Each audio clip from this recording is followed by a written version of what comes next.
Hay una afirmación que se escucha mucho y es que la historia del corrido mexicano tiene un antes y un después de Rosalino Sánchez Félix. Sí, mejor conocido como Chalino Sánchez. Y hoy vamos a explorar la vida de este hombre.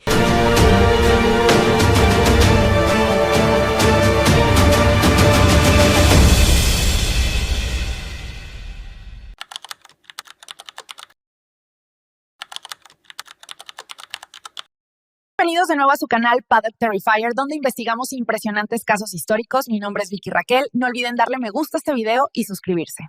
Y en el centro de todo hay una paradoja que parece inexplicable. Totalmente. Tenemos a un cantante que, según todos los testimonios, no tenía una gran voz Para nada, era áspera, desafinada. y, sin embargo, se convirtió en un ídolo de masas, una leyenda.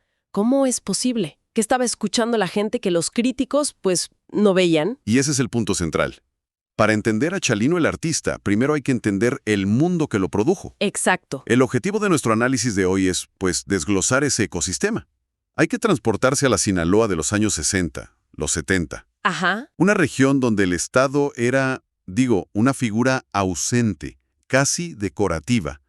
La justicia no se encontraba en un tribunal. Se regía por otras reglas. Se regía por códigos de honor familiares y por una verdad mucho más dura, la ley del más fuerte. La vida de Chalino es un caso de estudio sobre cómo, en ciertos contextos, el crimen y el arte... Se convierten en los únicos vehículos de movilidad social. Exactamente. De acuerdo. Entonces, empecemos por el evento que lo define todo. Su historia no comienza buscando el sueño americano. No, para nada. Comienza huyendo de una pesadilla en México. Alrededor de 1977, cuando él era apenas un adolescente, un hombre llamado Chapo Pérez Ajá, agrede o insulta gravemente a una de sus hermanas. ok. Las versiones de la agresión varían, pero el núcleo es el mismo. Una ofensa contra el honor de la familia Sánchez. Y en ese entorno, ir a la policía, Impensable, incluso contraproducente. La responsabilidad de restaurar ese honor recaía directamente sobre los hombres de la casa. y Chalino con solo 17 años. Algunas fuentes dicen que incluso 15. Él asume esa carga. ¿Y qué hace? No busca una pelea. No, lo que hace es de una frialdad absoluta. Localiza a Pérez en una fiesta, se le acerca, saca un arma y lo mata a tiros. ¡Wow! Es un acto de una violencia brutal. Cuesta entender cómo la comunidad no lo vio como un simple asesinato a sangre fría. ¿Cómo se justifica algo así? Se justifica porque en ese lugar y en ese tiempo no se percibió como un asesinato, Sino como qué. como un acto de justicia. Una justicia rústica y violenta, sí, pero la única que conocían. Fue visto como la respuesta correcta de un hombre que defendía a su familia. Entiendo. Pero esa percepción de justicia es la clave, porque esa misma justicia local tiene sus propias reglas, y una de ellas es la venganza. Claro. El acto que lo convirtió en un valiente a los ojos de su comunidad también le pintó un blanco en la espalda. O sea que la familia de Pérez no se iba a quedar de brazos cruzados. Por supuesto que no. Al matar a Pérez, Chalino activó un mecanismo imparable, una deuda de sangre. Se convirtió en un objetivo. Y por eso huye. Por eso, su migración a Estados Unidos no fue una elección económica, fue un exilio forzado para salvar la vida. Esa es la verdadera génesis del personaje, el fugitivo. Y llega a Los Ángeles. Pero su vida no mejora mágicamente. Se suma a las filas de inmigrantes indocumentados, trabajando en los campos de Coachella, lavando platos. Una existencia en la sombra, ¿sí? Pero los documentos que tenemos sugieren que nunca se desconectó del todo del mundo del que venía. Se involucró en el coyotaje, en el menudeo de drogas. ¿Cómo pasa a alguien de lavar platos a convertirse en la voz de Lampa? ¿Qué tuvo que pasar? Ocurren dos eventos catalizadores que lo empujan hacia la música. El primero es una tragedia personal que lo persigue hasta el otro lado de la frontera. Su hermano. Sí, en 1984, su hermano Armando es asesinado en un hotel de Tijuana. Para Chalino es un golpe devastador, una prueba de que no puede escapar de la violencia. Y su reacción no es buscar venganza. No, su reacción es componer. Escribe su primer corrido, La muerte de Armando Sánchez, como un acto de luto, casi como un epitafio musical para que la memoria de su hermano no se perdiera. O sea, su primera canción no fue para el público, fue para él mismo. ¿Y el segundo catalizador? El segundo es la cárcel.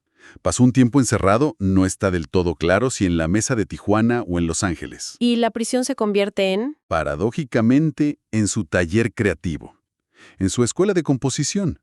Ahí se encontró rodeado de los protagonistas de las historias que más tarde cantaría. Narcotraficantes, sicarios, contrabandistas de todos los niveles. ¿Y estas personas querían que él contara sus historias? Exacto. Querían que sus hazañas, sus jales, fueran inmortalizados. Y Chalino, con su autenticidad de primera mano, pues era el cronista perfecto. Y de ahí nace el modelo del corrido por encargo. Ahí nace. A cambio de dinero, favores o protección, él documentaba sus vidas con una precisión casi periodística. ¡Wow! Las fuentes hablan de que incluía fechas exactas, calibres de armas, nombres reales, lugares. No tenía que inventar la violencia, simplemente transcribía la realidad que lo rodeaba. Esa veracidad se convirtió en su marca. Al salir de prisión, entonces ya no es solo un fugitivo. Es un cronista con un cuaderno lleno de estas crónicas del submundo. Y es entonces cuando conoce a Pedro Rivera. El dueño del pequeño estudio Cintas Acuario. Rivera ha contado que la primera vez que lo escuchó cantar pensó que era una broma. Desafinado, sin ritmo, Pero vio algo más. vio algo que el mercado musical de la época había perdido: autenticidad. Rivera tenía un instinto comercial formidable y entendió que esa voz áspera y esa bravura eran precisamente lo que lo hacía real. No sonaba como un artista de radio. No, sonaba como el tipo que te encontrabas en una cantina en Culiacán, y eso era su superpoder. Pero si no sonaba como un artista de radio, la radio no lo iba a programar. Si la censura bloqueaba su música, ¿cómo es que llegó a todas partes? Aquí es donde revolucionan el negocio. Crearon lo que hoy llamaríamos un modelo de distribución guerrilla. ¿A qué te refieres con eso? Olvídate de las grandes cadenas de tiendas. Vendían los cassettes en los swap meets, los tianguis, en las carnicerías, en las panaderías de los barrios latinos. Y desde las cajuelas de los autos, ¿no? Sobre todo, directamente desde las cajuelas. Fue un fenómeno viral que se construyó de mano en mano sin necesidad de la industria tradicional. Entonces aquí hay una lección clave. La censura, en lugar de silenciarlo, lo obligó a innovar. Creó un canal de distribución directo que era inmune a la radio.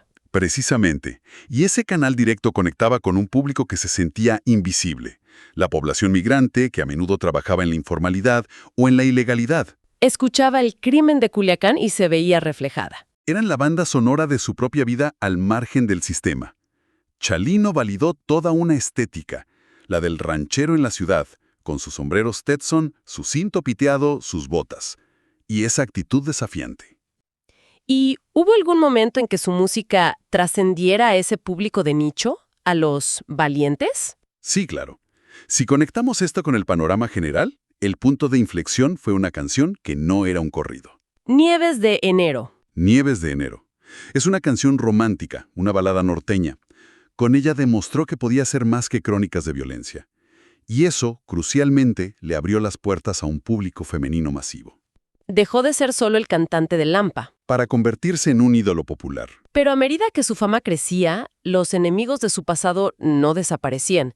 Y eso nos lleva a la noche del 24 de enero de 1992. El Club Plaza Los Arcos en Coachella, California. Chalino está en el escenario frente a unas 400 personas.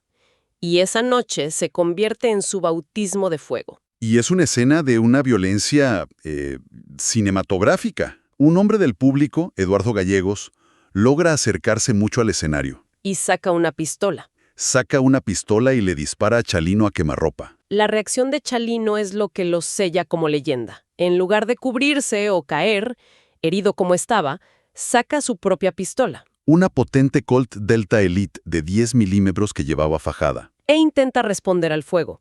Pero el arma se le encasquilla. Y en un acto de pura rabia, se la arroja a la cabeza a su agresor. Es increíble. Hay que detenerse a pensar en ese instante. En medio del pánico, el dolor y el caos, su primer instinto es el contraataque.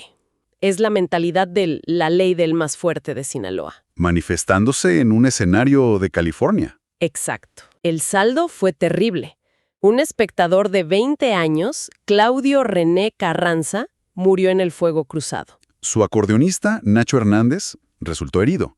Y Chalino, pues, gravemente herido, con un pulmón perforado. Uno pensaría que un tiroteo así, con una muerte de por medio, acabaría con la carrera de cualquiera. ¿Qué pasó en realidad? Pasó lo contrario, en un giro completamente paradójico. El ataque no destruyó su carrera, la catapultó al estatus de mito viviente. La prensa lo bautizó como el cantante pistolero. Incluso los medios en inglés, por primera vez. El tiroteo validó la autenticidad de sus corridos. Ya no era un tipo que cantaba sobre la violencia. Era un tipo que había sobrevivido a la violencia en su propio concierto. Y sus ventas se dispararon. Pero a nivel personal, ¿qué significó para él? A nivel psicológico, debió ser devastador. El mensaje era clarísimo. No estaba a salvo en ninguna parte. Sus enemigos sabían dónde encontrarlo y no dudarían en actuar. Entendió que su tiempo se agotaba. Sí. De hecho, una de las primeras cosas que hizo al recuperarse fue vender los derechos de todo su catálogo a la disquera Musart. ¿Por cuánto? Por unos $115,000. Y no fue un acto de ambición, fue un acto de un hombre que quería asegurar el futuro de su familia porque estaba convencido de que lo iban a matar. Y a pesar de esa convicción, apenas 4 meses después, en mayo del 92, decide volver a Sinaloa, a Culiacán, justo al epicentro del peligro. Es una decisión casi suicida. El Sinaloa de 1992 era un campo de batalla. El cártel de Guadalajara se había fracturado y las facciones de El Chapo Guzmán y los Arellanos Félix estaban en una guerra abierta y salvaje. Y Chalino, que le componía corridos a gente de ambos bandos, estaba literalmente... caminando sobre una cuerda floja en medio de un tiroteo. Y así llegamos a la noche del 15 de mayo, su presentación en el Salón Bugambilias de Culiacán. El lugar está a reventar. Hay un video de esa noche. Un video granulado, sí. Que ha inmortalizado uno de los momentos más escalofriantes de la música mexicana. Mientras está cantando, alguien del público le pasa una nota de papel doblada. El video es elocuente y la terrible. Se ve como Chalino la recibe, la desdobla, y mientras la lee, su rostro se transforma por completo. Es una mueca de miedo, de resignación. De shock. Se pasa la mano por la frente para secarse un sudor que de repente parece helado. Es una imagen que te hiela la sangre. Él sabe lo que acaba de leer. Y sin embargo, no para el show, no huye. No. Arruga el papel, lo tira y con una mirada perdida le hace una seña a su banda. Y empieza a cantar Alma enamorada. ¿Cómo se interpreta un acto así? ¿Es profesionalismo? ¿Es negación? Es una mezcla de muchas cosas. El consenso general es que esa nota era una sentencia de muerte explícita. Algo como, cuando bajes del escenario, te mueres. ¿O esta es tu última canción? Exacto.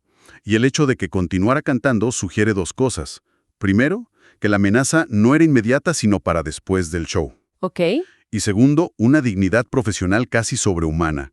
Decidió terminar su última actuación, mirar a la muerte a la cara y acabar el trabajo. Al terminar el concierto, en la madrugada del 16 de mayo, intenta salir discretamente con sus hermanos y unos amigos, pero son interceptados. Sí. Al llegar a una glorieta, su camioneta es interceptada por un convoy de Suburban negras. Hombres fuertemente armados, vestidos con uniformes que simulaban ser de la Policía Judicial Federal. Y le cierran el paso. Pero no es un ataque caótico, es una operación calculada. No empiezan a disparar, usan una apariencia de autoridad. Se dirigen a él directamente. Directamente a Chalino. Y le dicen con calma, el comandante quiere hablar con usted.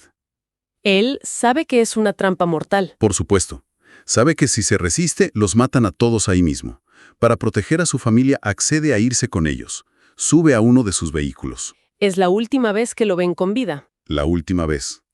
Horas después, su cuerpo es encontrado por unos campesinos junto a un canal de riego. Y la forma en que lo encontraron no deja lugar a dudas. Ninguna. El dictamen forense describe una ejecución clásica del crimen organizado. Tenía los ojos vendados, las muñecas y los tobillos atados. ¿Y la causa de la muerte? 2 disparos en la nuca. El tiro de gracia. No hubo ningún intento de ocultar el crimen. Al contrario, fue un mensaje público y brutal. Y a más de 30 años, el asesinato sigue impune. Ni un solo condenado. Esto ha dado pie a un montón de teorías, ¿no? Muchísimas. La más obvia parece ser la venganza por el asesinato que él mismo cometió de adolescente. Es la teoría del círculo de sangre. La venganza por la muerte de Chapo Pérez ejecutada por los familiares muchos años después.